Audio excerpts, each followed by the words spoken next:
Hey everybody, it's Beth. Welcome to Infinite Garden. So nice to have you with me. Welcome back. If you're new, I hope you stay. Welcome. Today I have a simple first impressions review of Aveda's purple shampoo, Blonde Revival. This is only a first impressions because I had a simple 10 milliliter sample, which only allowed me one use. If you know me and you've watched my channel, you know I'm an absolute fangirl for Aveda's Cherry Almond shampoo and conditioner, and this sample came to me with an order I placed on Aveda's website for some more of my favorite cherry almond shampoo. Previously on my channel, I have reviewed Kerastase's purple shampoo, Blond Absolu, and Uemura's purple shampoo, Yubi Blonde. I'll put cards up for each of those videos here if you'd like to see those. I will be comparing this product to those products throughout this video. Aveda's Blonde Revival is a purple toning shampoo that is meant to reduce brassiness in blonde hair. Many women like me with silver or white hair rely on these purple toning shampoos to reduce the yellow that accumulates in our hair from pollution, sun damage, heat damage, colored products that we use in our hair, etc., etc. So lately I've been using Uemura's Yubi Blonde. That's the only other purple shampoo I have in my house. So I thought I would start first with a color swatch here on my hand so you can see the pigmentation level of the two shampoos side by side. My first impressions are that Aveda's Blonde Revival seems to be ever so slightly less pigmented than Uemura's Yubi Blonde. This is not necessarily a bad thing. Sometimes I have found that the heavily pigmented purple shampoos work really well on blonde hair. Previously, before I let my hair go into its natural silver color, I did dye my hair platinum blonde, so I've been using purple shampoos for years.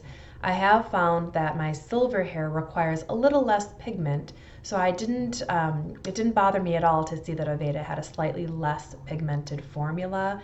I was curious to see how that would apply to my hair. In terms of experience of use, Aveda markets their Blonde Revival shampoo as a sulfate cleanser free shampoo.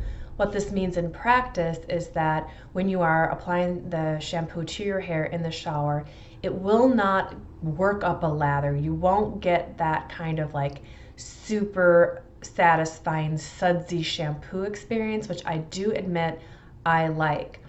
This isn't necessarily a bad thing. Many people seek out sulfate-free shampoos because they can be drying. I mean, sulfates in shampoos can be drying, and so they seek sulfate-free shampoos to minimize drying effects. And I think that makes a lot of sense in a purple shampoo, especially if you are someone who's using the purple toner to combat your platinum blonde hair, especially if you've gotten it from a salon effect. Your hair may really need to be managed for its dryness. So I think that makes a lot of sense.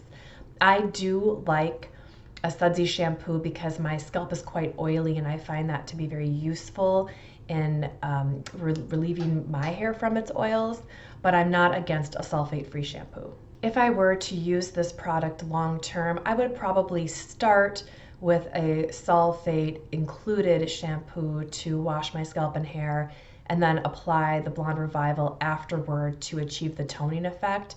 This is what I did when I tried this sample, and I found it to work perfectly well, and it's something that I would be willing to do going forward. I did not notice an extreme color change in my before and after, which I will show here.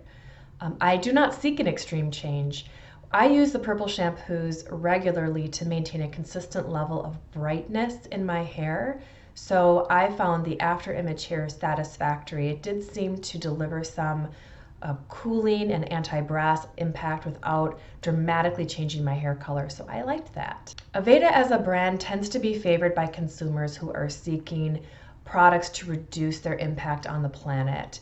And when compared to Uemura and Kerastase's purple shampoos, based on my Google-aided research, Aveda's product does stand out in terms of being cruelty-free and vegan. For consumers who prioritize these particular values, it's nice to have a product in the offering lineup to choose from. I would say, compared to these two products, I do prefer Uemura's formula because I find it both cleansing and gentle, and I like its pigmentation level.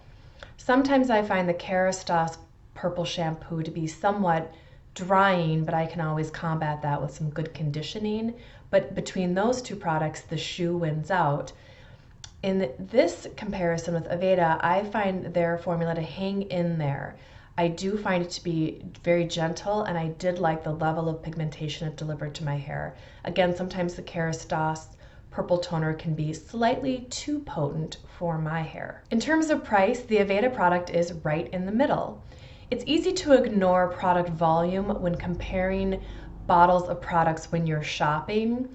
So what I've done here is I've broken down the cost per ounce. When comparing the three products, Kerastase is the low cost option of the three, with Aveda being in the middle and Uemura being the most expensive of the three products.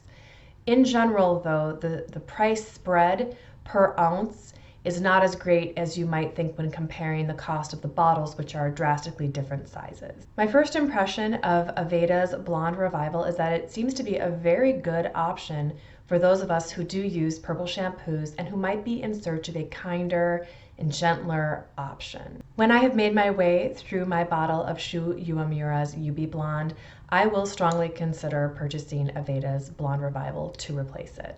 Have any of you tried Aveda's Blonde Revival? What did you think? Are you comfortable with shampoos that don't deliver the big sudsy experience? I'd love to hear from you. If you found my video informative, useful, relaxing, entertaining, please be sure to tap that like button. It helps my channel grow. Thanks so much. I hope you have a great week ahead. Take care.